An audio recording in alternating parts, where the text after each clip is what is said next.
Today we're going to be making a cheddar sourdough loaf. For this recipe, you want to make sure that you fed your sourdough starter 4 to 12 hours before starting the recipe. And like always, I'll have the ingredients listed below in the description, so you can go ahead and check those out and we'll get started. We'll begin by adding all the flours to the bowl along with the water, then we'll give it a mix until a shaggy dough forms, and we'll allow the flour to sit and hydrate for 30 minutes.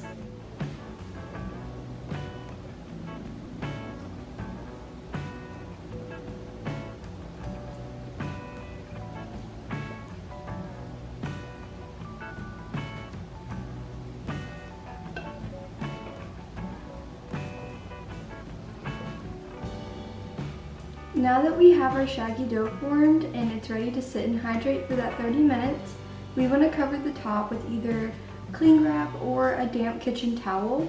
This will just keep all the moisture in the dough. Okay, so the dough has been hydrating for 30 minutes now, which is called the autolyse process. We'll now go ahead and add the sourdough starter and the salt. Once we have it added to our hydrated flour, we'll just carefully dimple it into the hydrated flour using wet fingers. We'll then just continue to mix the dough with our hands until it comes together. This will take about 5 minutes. Once the dough has come together, we'll just go ahead and cover it with the cling wrap or the damp kitchen towel, and we'll allow it to sit for another 30 minutes. And like always, my sourdough starter Gladys will be helping us with this recipe.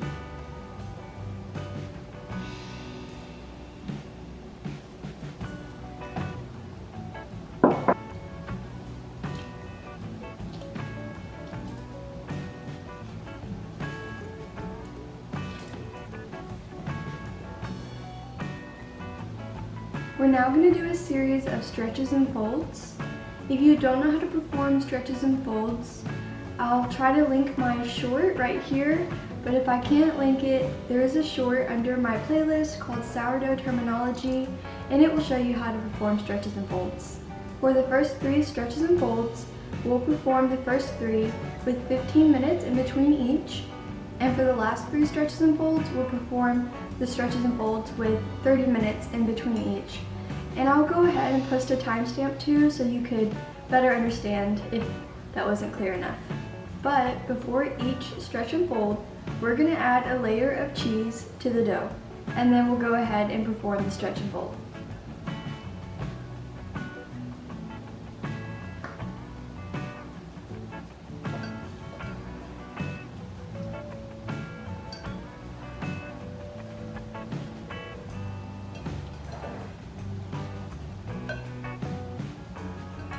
And then once again, after each stretch and fold, we'll go ahead and cover the bowl with that cling wrap or the damp kitchen towel.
That was the last set of stretches and folds that we just completed. Now we'll go ahead and recover the bowl with either the cling wrap or the damp kitchen towel, and we'll allow the dough to set and rest for the bulk fermentation part of the recipe. It can be different for each person, so of course just watch your dough. You're looking for the dough to double in size. So that can take anywhere from 2 to 6 hours. Now that our dough is done with the bulk fermentation part of the recipe, it's now time to move on to shaping our dough. We'll begin by lightly flouring our surface, then turning our dough out onto the floured surface and shaping it into whatever shape of banneton that we'll be using. We'll then place the banneton with the shaped dough into the fridge covered with cling wrap or a damp kitchen towel. It'll then undergo the cold fermentation process, which will take about 12 hours.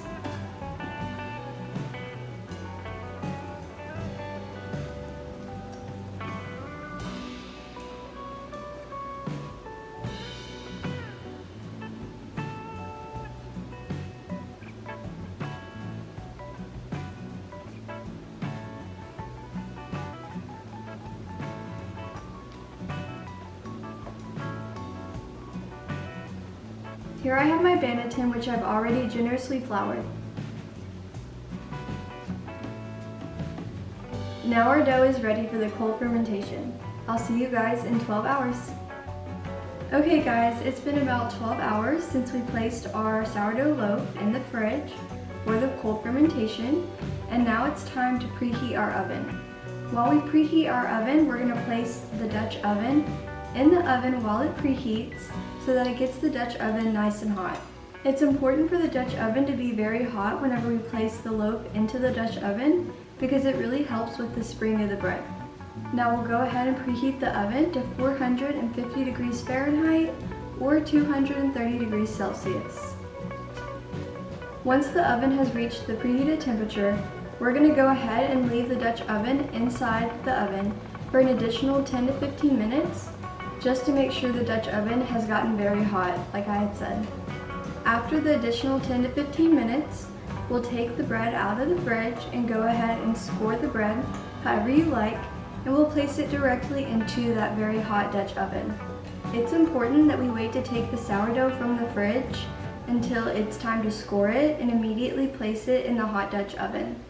This transfer from the really cold to really hot is precisely what gives us that really great spring in the bread. Our Dutch oven should be nice and hot now, so we'll go ahead and lightly flour a piece of parchment paper. We'll get our dough turned out onto the parchment paper, scored, and then we'll place it into the Dutch oven and then place the Dutch oven back into the oven for about 35 minutes. Once the 35 minutes is up, we'll go ahead and take the lid off, reduce the temperature to 425 degrees Fahrenheit or 215 degrees Celsius, and place it back into the oven for 5 to 10 minutes. The amount of time that you place it back into the oven is really just personal preference, depending on how dark or crispy that you like the outside of the bread. Personally, I just place it back into the oven for about 5 minutes, and sometimes I even like to sprinkle the top of the bread with a bit more cheese. Now let's go ahead and get that loaf out of the fridge, scored, and in the oven.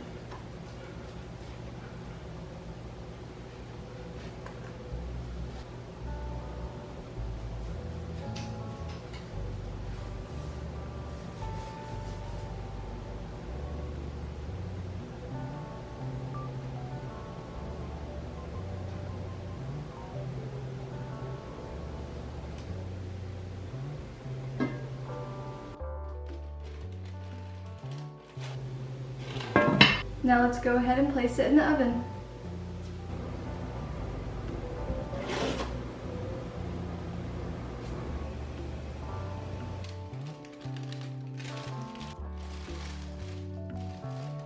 Here we have our cheddar sourdough loaf that looks so good, but we want to wait at least 2 hours until we cut it so that it's cooled properly. Now I didn't add any extra cheese to the top of this one, but if you love cheese, I recommend doing so, and it also makes it so pretty. Anyways, thank you guys for watching this video. I hope you enjoyed this recipe.